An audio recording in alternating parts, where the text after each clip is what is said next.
हरिहंस सिद्ध सूरी उपाध्याय साधु सर्व अर्थ के प्रकाशी मांगलिक उपकारी है। इनको स्वरूप जाने रागते वही जो भक्ति काय को नमाए स्तुति को उचारी है। धन्य धन्य दिन ही ते काज सब आज भये कर जोड़े बारे बारे वंदना हमारी है। मंगल कल्याण सुख ऐसो हम चाहत है। ओ मेरी ऐसी दशा जैसी तुम्हारी है। ओ मेरी ऐसी दशा जैसी तुम्हारी है। ओ मेरी ऐसी दशा जैसी तुम्हारी है। क्षत्र चूड़ामणि नामक यह ग्रंथ जीवनधर स्वामी यहाँ धर्म भावना के संदर्भ में विचार और चिंतन कर रहे थे। कल हमने थोड़ी बहुत चर्चा इस धर्म भावना के संदर्भ में की है कि इस धर्म का कुछ अद्भुत महात्म्य है। धर्म की महिमा ही ऐसी है कि जिसके जीवन में धर्म उतरता है उसके जीवन में फिर अशांति नहीं रहती। धर्म करने वाले व्यक्ति का जीवन सुखमय हो जाता है, शांतिमय हो जाता है। ये सबसे बड़ा लाभ धर्म करने का है। इस बात को यहाँ वादीप सिंह आचार्य देव बहुत सरल शब्दों में समझा रहे थे। उन्होंने कहा मनुष्य को दुख की प्राप्ति नहीं होती। फिर काफ़ी चर्चा हमने इसके बारे में कल आपके बीच में की है कि वो दुख की प्राप्ति नहीं होती का अर्थ वो जो पुण्य बंधता है उससे अनुकूलताएं मिलती है। एक तो ये बात लगानी चाहिए कि भाई जब जब तुमने धर्म किया शुभ परिणाम हुए, मंद कषाय रूप परिणाम हुए, तो उससे जो आपका पुण्य बंधा उस पुण्य बंधने से सहज ही आपको अनुकूलताएं मिली तो लौकिक अनुकूलताएं, लौकिक सुख की प्राप्ति हुई। फिर दूसरा एक हेतु दिया गया कि धर्म करने वाले का चिंतन बदल जाता है। धर्म करने वाले की सोच बदल जाती है। परिस्थितियां नहीं बदलता, मनस्थिति बदलती है। परिस्थिति न बदलने पर भी जब उन परिस्थितियों को देखने का दृष्टिकोण बदल जाता है, जब उन परिस्थितियों को देखने का एक नया एंगल मिल जाता है, जब घटनाओं को और परिस्थितियों को वस्तु स्वभाव के सन्मुख जाकर के वो देखता है, तो फिर वो अनुभव करता है एक एक कण कण की स्वाधीनता का, एक एक पदार्थ की स्वतंत्रता का। जगत का परमाणु परमाणु स्वाधीन है, स्वतंत्र है, उसे करने धरने वाला कोई नहीं है। वो अपनी योग्यता से परिणमित होता है, तो इसके चित्त में शांति रहे बिना नहीं रहती। फिर चाहे बड़े से बड़े संकट आ जाए, पहाड़ टूट पड़े माथे पर, विपत्तियां आ जाए, लेकिन वो धैर्य धारण करता है अपने चिंतन के बल पर, इस जनवाणी के बल पर, इस तत्वज्ञान के बल पर, इस वस्तु स्वरूप के विचार के बल पर। एकमात्र ये वस्तु स्वरूप का विचार ऐसा है जो विचार बहुत बुरी से बुरी स्थिति में भी व्यक्ति को हिम्मत नहीं हारने देता, धैर्य बनाता है, ढांढस बनाता है। ये धर्म है। विचलित नहीं होने देता, आकुलित नहीं होने देता, परेशान नहीं होने देता। मैं ऐसा भी कह सकता हूँ, आज के लोक व्यवहार और बोलचाल की भाषा में यदि इसको प्रयोग करें तो हम कह सकते हैं डिप्रेशन का इससे अच्छा कोई इलाज नहीं है। हर व्यक्ति डिप्रेशन में है। कई बार जैसे बहुत डॉक्टर्स मिलते हैं ना, सब तरफ ही डॉक्टर्स रहते हैं। हमारे तो आसपास में डॉक्टर्स भी रहते हैं, वकील भी रहते हैं, इंजीनियर भी रहते हैं। आप भी डॉक्टर रहते हैं।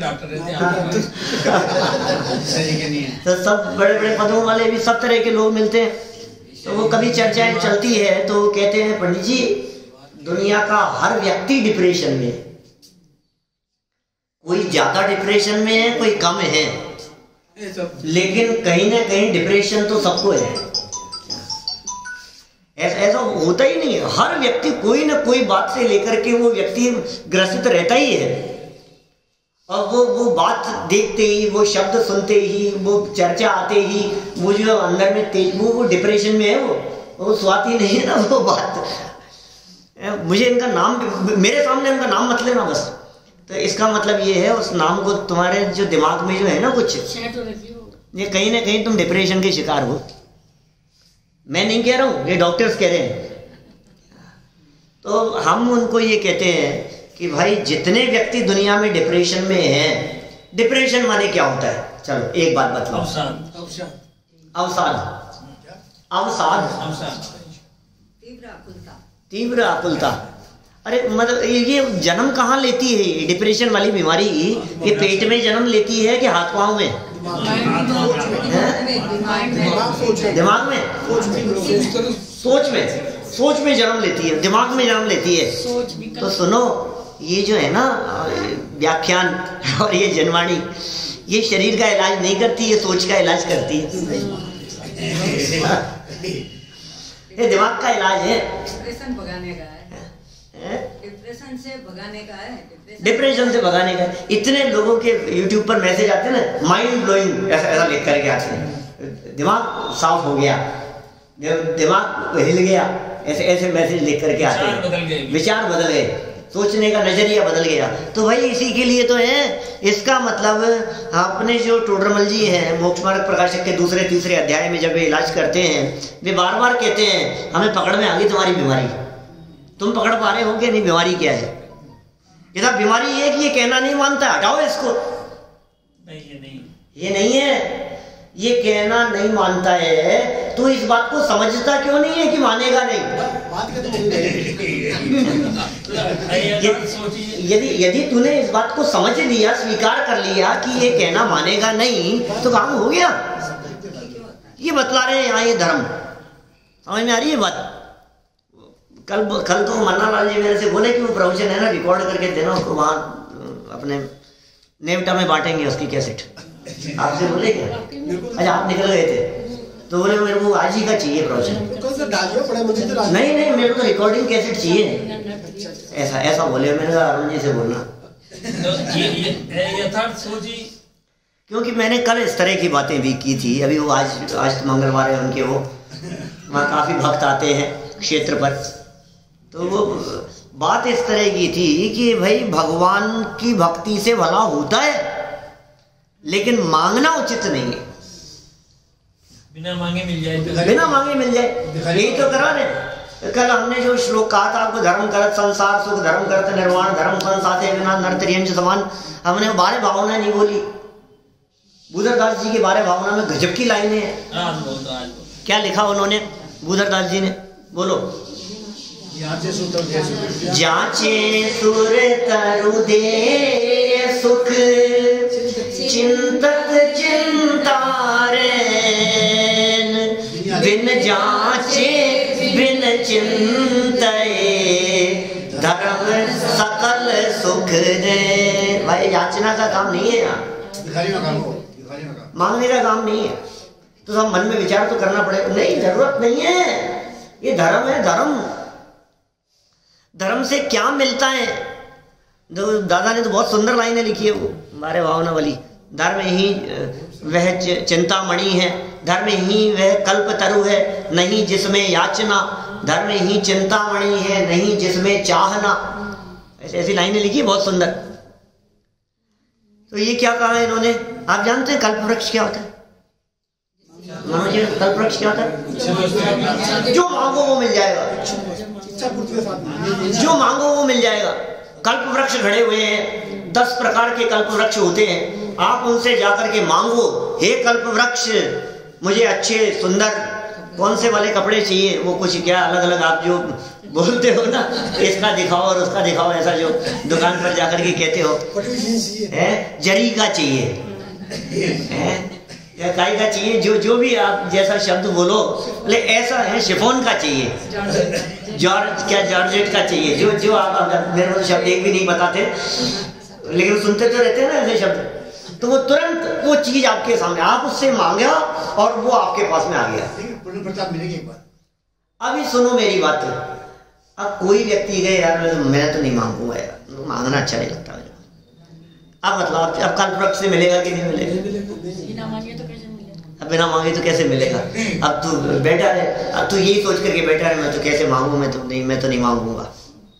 लेकिन ऐसा हो जाए मन में सोचते ही हो जाए काम, तो बोले उसके लिए दूसरा उपाय है, वो है चिंतामणि। चिंतामणि नाम का एक ऐसा रत्न होता है, उस रत्न के पास में जाकर के मांगना नहीं पड़ता, और बिना मांगे ही लेकिन मन में विचार जैसा ही आया वो काम हो जाएगा। गजब यार, ये तो बहुत गजब की चीज है। ये चिंतामणि। लेकिन कोई व्यक्ति ये कहे कि मैं विचार भी क्यों करूं, मैं अपने मन में भी ऐसी दरिद्रता की भावना क्यों लाऊं कि ये मुझे चाहिए, मन में भी नहीं सोचूं तो बोले बेटा ये कल्प वृक्ष और चिंतामणि जैसी वस्तुएं तो मांगने और विचार करने से ही देती है, तो बोले इसके बिना भी कोई उपाय हो सकता है क्या, कि धर्म एक ऐसा है जिसमें तुम्हें मांगना भी नहीं पड़ेगा और तुम्हें विचार भी नहीं करना पड़ेगा, आगे से आगे बिना विचार किए हुए तुम्हारी सर्व व्यवस्थाएं स्वयमेव होती ही रहेगी। क्या यही तो बोली मैंने लाइनें भी आगे वाली। हाँ, धर्म ही वह कल्प तरु है नहीं जिसमें याचना, और धर्म ही वह चिंतामणि है नहीं जिसमें चाहना। ये तो बोली थी मैंने। चलो कोई बात नहीं, लेकिन तो मैंने मेरा कहने का मतलब ये है, जांचे सुर तरु देय सुख चिंतत चिंता रैन, रैन माने होता है रत्न, चिंता रैन, रैन शब्द का अर्थ रात्रि भी होता है, लेकिन यहाँ रैन शब्द का अर्थ रत्न है। चिंता रैन माने चिंतामणि नाम का रत्न, जांचे माने मांगने से, कल्प तरु माने कल्प वृक्ष, तरु माने वृक्ष पेड़, जांचना करने से, सुर तरु कल्प वृक्ष, जांचे सुर तरु देय सुख, चिंतत चिंता करने से चिंतामणि रत्न देता है, लेकिन बिन जांचे बिन चिंतये धर्म सकल सुख देन, धर्म सभी प्रकार के सुखों को देने वाला है। अब आप कहेंगे साहब हम तो धर्म करते करते जिंदगी निकल गई लेकिन हमें तो आज तक कभी सुख मिला नहीं, तो बोले तूने धर्म नहीं किया, धर्म के नाम पर भ्रम किया है, डोम किया, सही भ्रम ने काम किया, सच बात है बिल्कुल। माने यदि तुम्हें सुख नहीं मिल रहा है, तुम्हारे जीवन में शांति का संचार नहीं हो रहा है, इसका मतलब फिर वो धर्म है नहीं, फिर वो दिखावा है, फिर वो प्रदर्शन है। अरे यार क्या आयोजन कराया, हम तो यार इतने लाख के नीचे आ गए, तो भाई फिर तूने तू कह रहे ये धर्म के चक्कर में फंस गया, मैं तो ऐसा हो गया वैसा हो गया, तो भाई इसका मतलब ये है कि तू जिस धर्म के चक्कर में फंस गया और तेरा पैसा चला गया, तो इसका मतलब ये है कि तू गलत जगह पर धर्म समझ बैठा था, वो धर्म नहीं था। धर्म के लिए पैसा दिया नहीं जाता, धर्म के लिए पैसा लिया नहीं जाता, धर्म के लिए भाग दौड़ नहीं की जाती, धर्म के लिए इतने पहाड़ की वंदना करा दी, मेरे को तो घुटने काम करना बंद कर दिया मैंने, जब से शिखर जी जाकर के आया हूँ तब से चला नहीं जा रहा, महीना भर हो गया, ऐसी हालत खराब हुई मेरी, आज धर्म कराए। अरे लेकिन किसने कही थी तेरे को कि शिखर जी पर दौड़ने का नाम धर्म है, बस उस पहाड़ की वंदना का नाम धर्म है। सहज शुभ भाव पूर्वक ये कार्य हो, अशुभ से बचने के लिए वीतरागी जिनेंद्र देव की भक्ति से, सो तो ठीक है, लेकिन इसमें यदि तूने धर्म मान लिया, अरे मैं तो तेला करने की प्रतिक्रिया इन्होंने मेरे को चढ़ा दिया, तो तेला कर रहा था मैं, तो इन्होंने 10 लक्षण जी करा दिए मेरे को, अब मेरा जीव जानता है मैंने कैसे किया है। ये धर्म कितना कठिन है। लोग मिलते हैं वैसा वैसे जैन साहब, वो ये कहते हैं आपका जैन धर्म जितना कठोर और कठिन है ना, उतना कोई धर्म नहीं है। कितना कठिन है आपका जैन धर्म, बहुत कठिन है। भाई क्रियाएं दिखती है ना, को लगता है भाई साहब बहुत कठिन है, आसान नहीं है, कपड़े उतारना आसान नहीं है, केश नोच करना आसान नहीं है, भूखे रहना, अटपटी प्रतिज्ञा मिले तो आहार लेना, विधि पूर्वक आहार लेना आसान नहीं है। बहुत भाई साहब आप लोगों के तो इतना कठोर है, कठिन है काम। आप लोग रात को पानी भी नहीं पीते हो, बहुत कठिन है यार आप लोगों की तो लाइफ कितनी कठिन है। ये नहीं खाते हो, ये नहीं पीते हो, ऐसा नहीं करते हो, ऐसा बहुत बहुत कठिन है भाई। अब उनको क्या बतलाएं, ये कठिन है कि इसमें स्वाधीनता है, इसमें सहजता है, इसमें निर्विकल्पता है, इसमें आनंद है, इसमें अंदर में शांति है, ये कौन बतलाए? अब जो धर्म को समझे वो तो कहेगा इससे शांति है, और जो धर्म को ना समझे वो ये कहेगा यार ये तो बहुत ही जंजाल है भाई साहब, परिचय कठिन काम है बहुत, उपसर्ग ओ बहुत कठिन है, उसको कठिन ही कठिन काम दिखे। होते तो है ना, फिर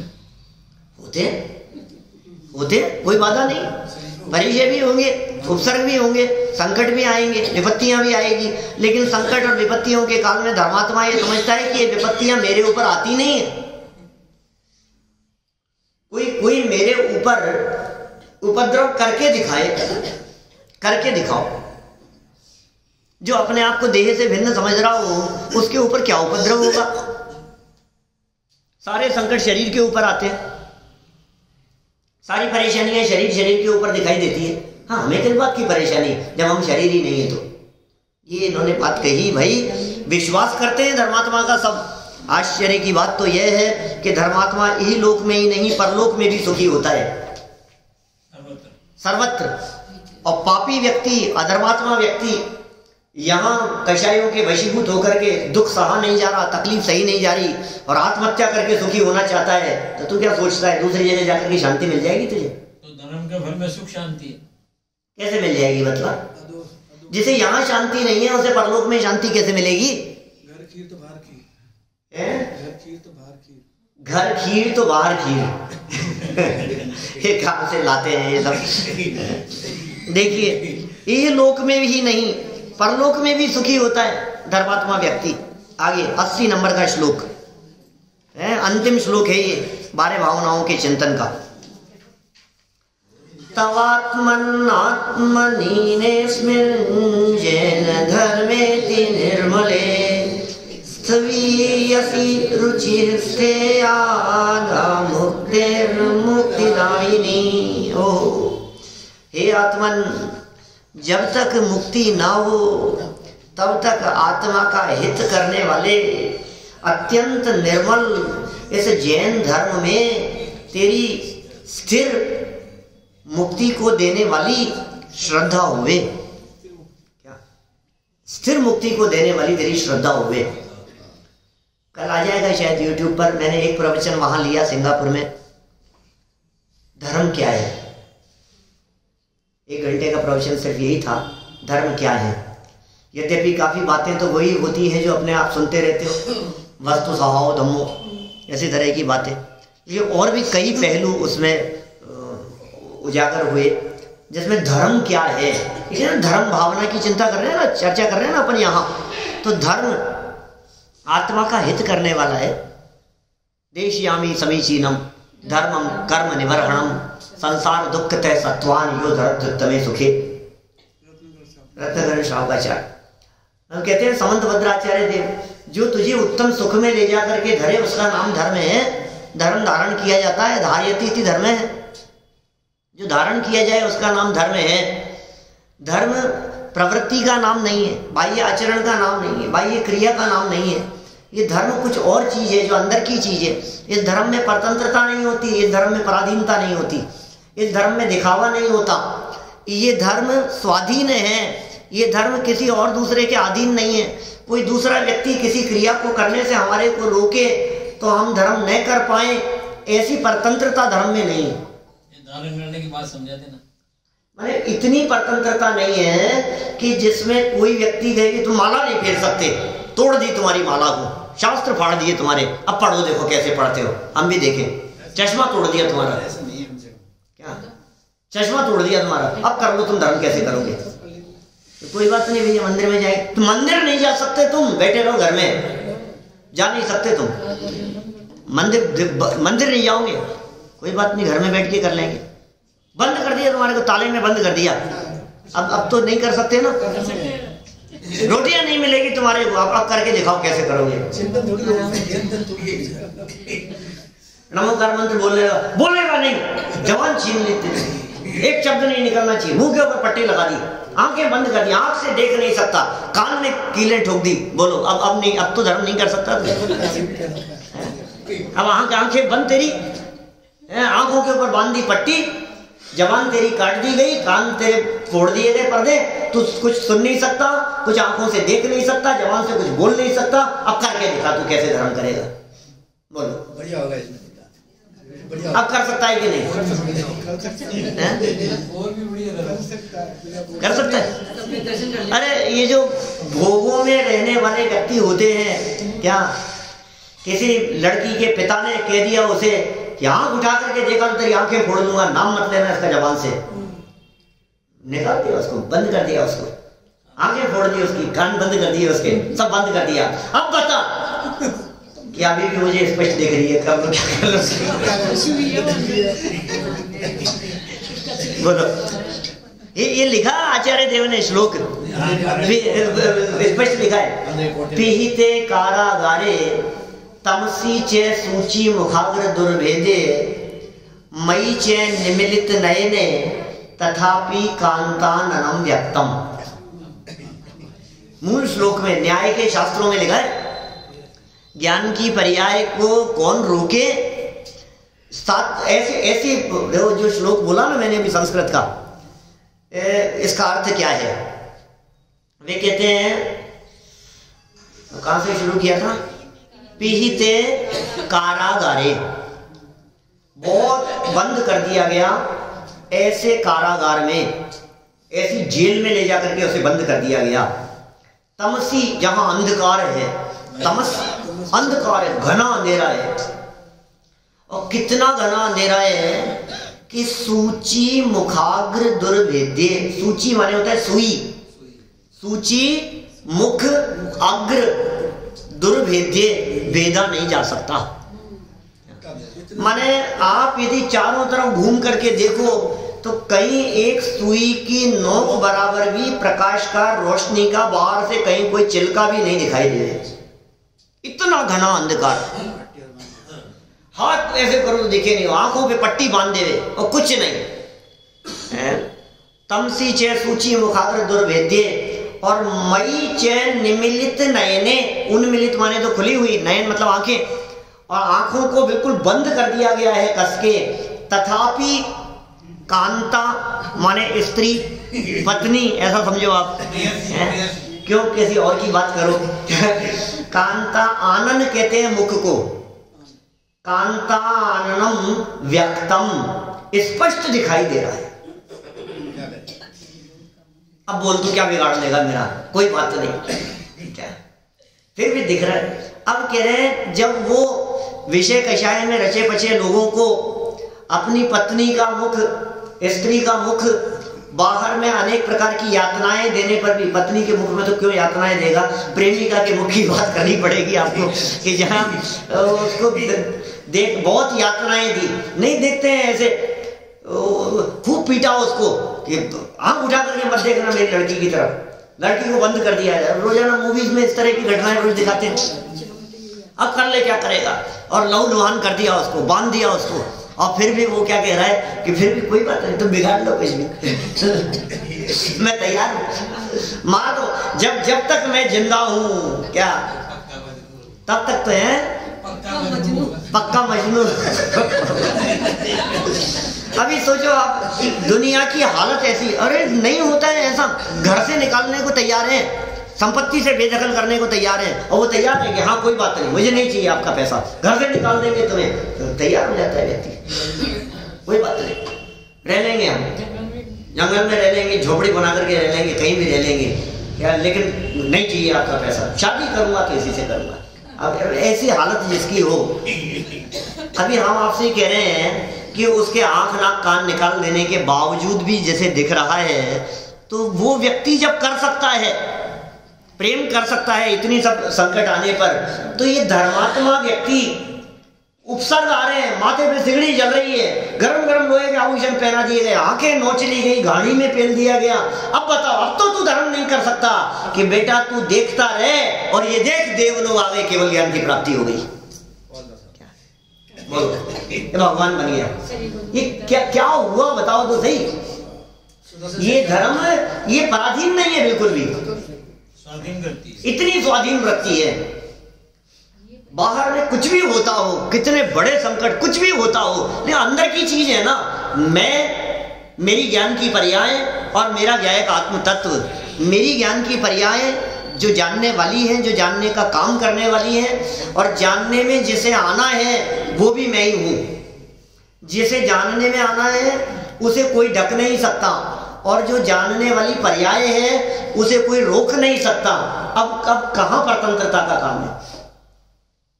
बिल्कुल पराधीनता नहीं। इतने गजब की है ये बात। ये है ना, आत्मा का हित करने, हित इसलिए है कि पराधीन सपने सुख नहीं, और स्वाधीनता से बढ़कर कोई भलाई हो नहीं सकती। मैं स्वतंत्र हूं, इससे ज्यादा और भला काम क्या हो सकता है मेरे लिए? देखिए, हे आत्मन, जब तक मुक्ति ना हो तब तक, मुक्ति नहीं हो तब तक आत्मा का हित करने वाले अत्यंत निर्मल इस जैन धर्म में तेरी स्थिर मुक्ति को देने वाली श्रद्धा हो। इस जैन धर्म में श्रद्धा हो, तेरी निर्मल जैन धर्म में श्रद्धा हो, अत्यंत निर्मल श्रद्धा हो इस जैन धर्म में, जो तुझे स्थिर मुक्ति प्रदान करने वाली है। ये धर्म क्या गजब है भाई साहब। इस धर्म की तो महिमा ही कुछ विलक्षण है। पूरे विश्व में ऐसा धर्म दर्शन नहीं मिलेगा। ये धर्म कितना जबरदस्त है, क्योंकि ये धर्म भगवान बना देने वाला काम कर रहा है। ये धर्म अनंत सुख प्रदान कर देने वाला काम कर रहा है। ये धर्म अंदर से सब कुछ बदल रहा है, बाहर में कुछ ना बदले और अंदर में सब कुछ बदल जावे, ये ऐसा धर्म है। तो ये धर्म, इस धर्म में हमारी क्या कह रहे हैं, ये श्रद्धा होनी चाहिए।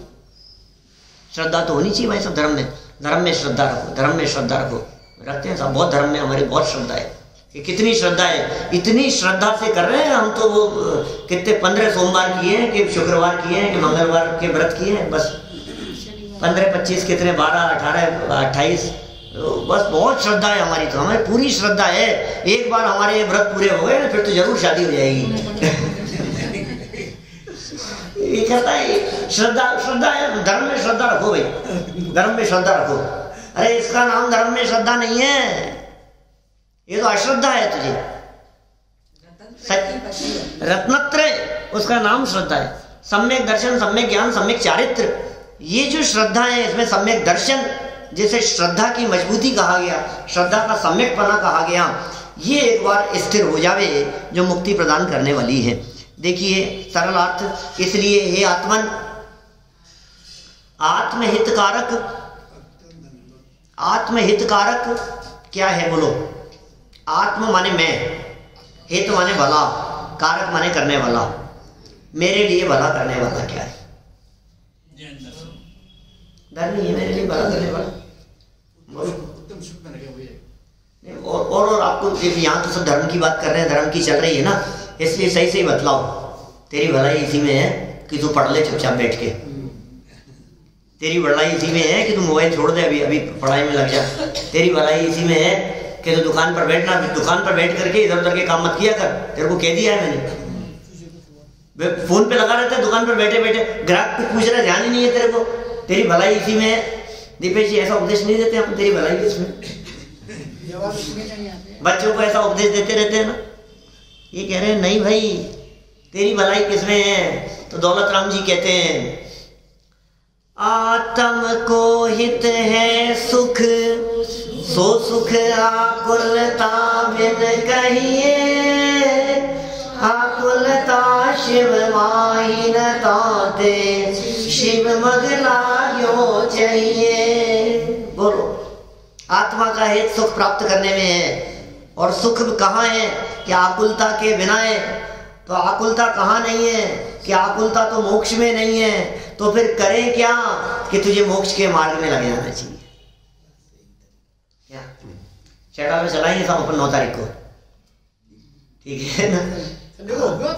हाँ यही हूँ।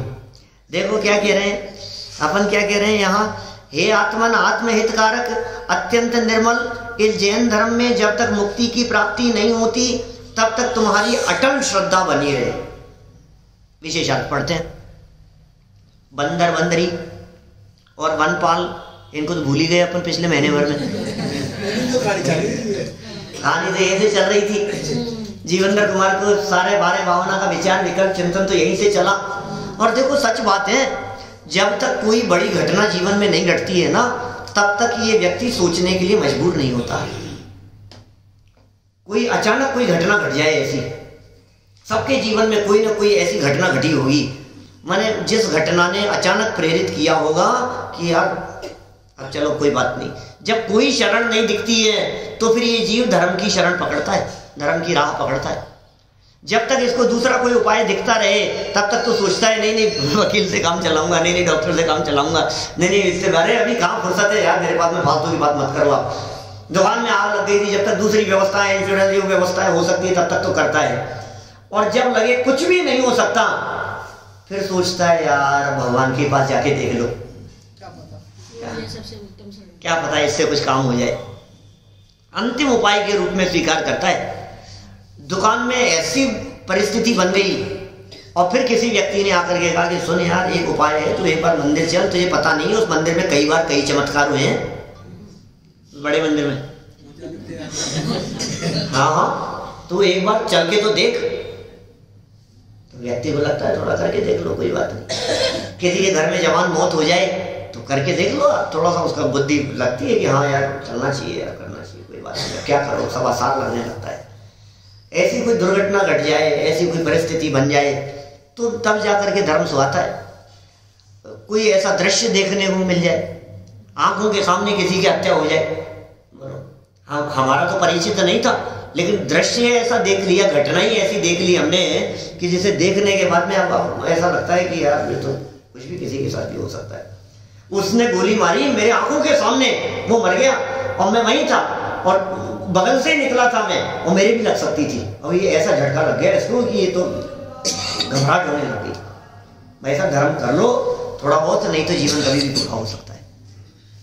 देखिए बंदर बंदरी और वनपाल के बीच घटित वैराग्य उत्पादक विशिष्ट घटना को देखकर राजा जीवनधर कुमार को संसार शरीर एवं भोगों से विरक्ति हो गई। विरक्ति हो गई उन्हें, संसार का स्वरूप देख करके विरक्ति हो गई। ये देखो क्या नाटक दिखाई दे रहे हैं। और उसने पूरा का पूरा जीवनधर स्वामी ने वो जो घटना उसके साथ में घटी, बंदर बंदरी के साथ में, उसको अपने ऊपर घटित करके देख लिया था। ध्यान है ना, सब अपने आप के ऊपर घटित कर लिया था कि मुझे पहले राज्य में छीन लिया गया था, नहीं फिर दोबारा मैंने छीन लिया, फिर हासिल हो गया है, फिर दोबारा ऐसा हो सकता है। तो ये सब उसने बिल्कुल देखा घटना को, और देख करके पूरा का पूरा महसूस किया। संसार से, शरीर से और भोगों से विरक्ति हो गई। भाई संसार का तो स्वरूप ही ऐसा ही है, जिसका गहराई से विचार करे और विरक्ति न होवे ऐसा नहीं हो सकता। शरीर इतना अशुचि और इतना अपवित्र है कि तू गहराई से इसके बारे में विचार करे और तुझे वैराग्य ना हो, ऐसा हो नहीं सकता। भोगों का स्वरूप इतना मलिन, इतना गंदा है कि तू गहराई से उसके बारे में विचार करे तो तू विरक्त हुए बिना रह नहीं सकता। तीन बातें कही है। जगत काय स्वभाव हुआ संवेग वैराग्यार्थम, 7वें अध्याय का सूत्र है ये, तत्वार सूत्र का। जगत का, काय का स्वभाव, जगत काय स्वभाव हुआ, ये कह रहे संसार शरीर और भोग, इनसे विरक्ति हो गई उनको, क्योंकि उन्होंने गहराई से इनके बारे में विचार किया। इस कारण उन्होंने अनित्य आदि 12 भावनाओं का चिंतन किया है।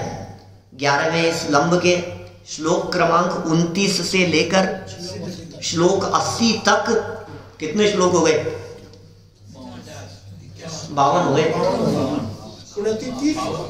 52 श्लोक हो गए। 52 श्लोकों में 12 भावनाओं की चर्चा की, कितनी विस्तार से चर्चा की, और खूब हमने विस्तार से यहाँ चर्चाओं को पढ़ा, सुना, देखा। अब हम आपसे पूछते हैं, इन 12 भावनाओं का इतना गहराई से विचार चिंतन करने पर भी थोड़ी विरक्ति हुई कि नहीं हुई? कुछ थोड़ी विरक्ति तो हुई। अरे राव, तो इतने दिन पुरानी बात हो गई, जिस दिन सुना था ना अनित्यता का, उस दिन तो थोड़ी सी हुई थी। जिस दिन संसार भावना का सुना था उस दिन थोड़ी सी हुई थी, फिर वो बीच बीच में गैप लग जाता है ना, तो हमारे को थोड़ा सा डोज मिलती रहती है दूसरी विषय की जाएगी। कि भाई चिकने घड़े मत बनो, गहराई से विचार करो इस धर्म के बारे में। इन्होंने बहुत सुंदर लिखा देवशत गुरु पूजन में। क्या लिखा बताओ? मतलब हमने वो तो पंक्तियां पढ़ी नहीं, बहुत दिन हो गए। लोकांत विराजे क्षण में जा, निज लोक हमारा वासा हो, शोकांत बने फिर हमको क्या। जागे मम दुर्लभ बोधि प्रभो, दुर्नय तम सत्वर टल जावे, बस ज्ञाता दृष्टा रह जाऊं, मद मत्सर मोह विनश जावे। फिर ये धर्म भावना, चिर रक्षक धर्म हमारा हो धर्म हमारा चिर साथी, जग में न हमारा कोई था, हम भी न रहे जग के साथी। अरे कोई हमारा साथी नहीं है, हम भी किसी के साथी नहीं रहे, तो हमारा कौन है सच्चा साथी? धर्म ही सच्चा साथी है। चिर रक्षक, लंबे समय से धर्म ने हमारी रक्षा की है। धर्म हमारा हो धर्म हमारा चिर साथी। चिर रक्षक धर्म हमारा हो धर्म हमारा चिर साथी, जग में न हमारा कोई था, हम भी न रहे जग के साथी। ये धर्म ही वो है जो साथी अनंत काल तक साथी रहने वाला है। ऐसे धर्म की बात कही। देखिए आगे एक पैराग्राफ और है, पूरी करते हैं इस बात को। प्रथमानुयोग के शास्त्रों में मानो ये नियम ही है, नियम है प्रथमानुयोग के शास्त्रों का। पद्म पुराण उठा करके देखो, हरिवंश पुराण उठा करके देखो, महावीर पुराण उठा करके देखो, जीवनदर चरित्र अपन पढ़ ही रहे हैं, श्रीपाल चरित्र उठा करके देखो। आपको जहां जहां जो शास्त्र दिखते हो प्रथमानुयोग के शास्त्रों का एक नियम है। क्या नियम है भाई साहब? शास्त्रों का क्या नियम है प्रथमानुयोग के? ये कह रहे कि जिन महापुरुषों का चरित्र कहा जाता है उनको वैराग्य हो जाता है और वे नियम से बारह भावनाओं का चिंतन मनन करते हुए जिन दीक्षा को स्वीकार करते हैं एवं अंत में जगत पूज्य बन जाते हैं। ये प्रथमानुयोग की कथाओं का सार है। कोई भी उठा करके देख लो आप। अरे जैसे कहते हैं ना सुखांत, अपने यहाँ भारतीय परंपरा जो है वो कोई भी कथा हो, कहानी हो, उपन्यास हो, पिक्चर हो, मूवी हो, स्टोरी हो, सबका एक ही ध्येय है, संकटों से शुरू करके और सुख पर समापन करना। आपकी पिक्चर ऐसी जगह पर खत्म नहीं हो सकती है जिस जगह पर वो दोनों मिले नहीं आपस में, जिस जगह पर उनकी शादी नहीं हुई, जिस जगह पर विलेन का अंत नहीं हुआ। कहीं ऐसा ही दिखाएंगे, पिक्चर खत्म ही तभी होगी, एंड में उसको जेल हो गई और ये शांति से रहने लगे, माने शांति पर अंत होता है। तो ये जो कथाकार अपने हैं, प्रथमानुयोग के कथाकार, प्रथमानुयोग की कहानियां लिखने वाले वीतरागी संत, आचार्य, ज्ञानी, विद्वान, धर्मात्मा पुरुष, इन सब ने भी वही काम किया है। पूरी कहानी बतलाएंगे रामायण, वो उठा करके ले गया, उसने ऐसा किया, उसका उसके साथ में युद्ध हुआ, फिर दुनिया भर की इतनी शादियां और सब कुछ, और फिर अंत में ले जा करके क्या कहा? बारह भावनाओं का चिंतन, वैराग्य, दीक्षा, संयम, केवल ज्ञान और मोक्ष। यहाँ जाकर के खत्म होगी। तीर्थंकर भी जब दीक्षा लेते हैं तो 12 भावनाओं, बिल्कुल, तीर्थंकर भी बारह भावनाओं का चिंतन करते हैं। सभी लोग बारह भावनाओं का चिंतन करते हैं। तो जिन चिंतन मनन करते हैं नियम से, बारह भावनाओं का चिंतन मनन करते हुए जिन दीक्षा लेते हैं, दीक्षा स्वीकार करते हैं और अंत में जगत पूज्य बन जाते हैं, माने परमात्मा अवस्था की उन्हें प्राप्ति हो जाती है, वे परमात्मा बन जाते हैं। ये स्वरूप है। ये माने कहानी कहीं से भी शुरू करो, निगोद से शुरू करो। दौलत राम जी ने छेड़ाला में जैसे शुरू की कहानी, कहाँ से शुरू की? काल अनंत निगोद मझार बीत्यो एकेंद्रिय तनधार, वहां से कहानी शुरू की और खत्म कहाँ की? रही है अनंत अनंत काल यथा तथा शिव परिणय, सिद्ध अवस्था तक पहुंचा करके कहानी खत्म कर दी छेड़ाला की। ये सब छेड़ाला में भी कहानी है क्या? कि कहानी है ना, कि किसकी कहानी है? कि कहा तो है उन्होंने, कथा सुनाता हूं, ये स्पष्ट शब्दों में प्रयोग तो किया दौलत राम जी ने, तो कहानी है वो। देखो इस शास्त्र में भी राजा जीवनधर कुमार ने वैराग्य हो जाने के कारण अनुप्रेक्षाओं का चिंतन किया। अब इसके दो अर्थ लगा सकते हो इस लाइन के। वैराग्य हो जाने के कारण, जब वैराग्य हो गया तो अनुप्रेक्षाओं का चिंतन किया। वैराग्य हो जाने के कारण, जब वैराग्य हो गया तो बारह भावनाओं का चिंतन करना शुरू किया। अब दूसरी तरह से लगाओ, वैराग्य हो जाने के कारणभूत अनुप्रेक्षाओं का चिंतन किया। माने अनुप्रेक्षाओं के चिंतन से वैराग्य हो जाता है, जो सबके लिए अत्यंत उपयोगी है। माने जीवनधर स्वामी का चिंतन अकेले जीवनधर स्वामी के लिए नहीं था, ये जीवनधर स्वामी का चिंतन हम सब के लिए था, और हम सब जीवनधर स्वामी द्वारा किए गए इस चिंतन के समान अपने चिंतन को बनाएं, हृदय में वैराग्य भावना को भाएं और अल्प काल में दीक्षा लेकर अपने स्वभाव के अवलंबन पूर्वक श्रेणी चढ़ते हुए केवल ज्ञान और निर्वाण की प्राप्ति करें। इसी भावना से बात को यहीं